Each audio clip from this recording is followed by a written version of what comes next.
नारळी पौर्णिमा आजच्याच दिवशी का साजरी केली जाता। नमस्कार मंडळी, मी कोकणी ब्लॉगर यश। तर तुमका आज काहीतरी मस्तपैकी माहिती सांगतलंय।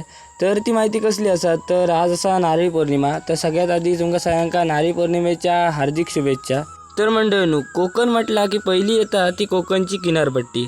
रत्नागिरी, देवगड, मालवण अशी सुंदर किनारपट्टी ना आपल्या कोकणात पसरलेली आणि लाभलेली असा।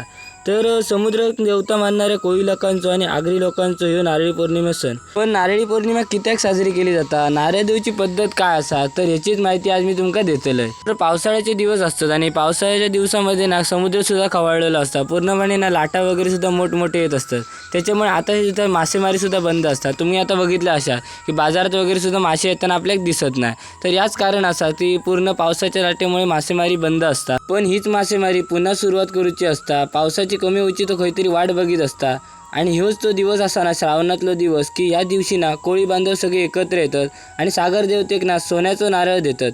तर कोळी लोकांची अशी पद्धत असा की सोन्याच्या कागदातून असं लपेटून सागर देवतेक ना नारळ वगैरे दिलं जाता आणि सांगितलं जातं की आमचे जे आम्ही परत एकदा नाव आम्ही सागरात नेता, तर तिचा आणि आमचा रक्षण कर, आमच्यावर कृपा अशीच ठेव।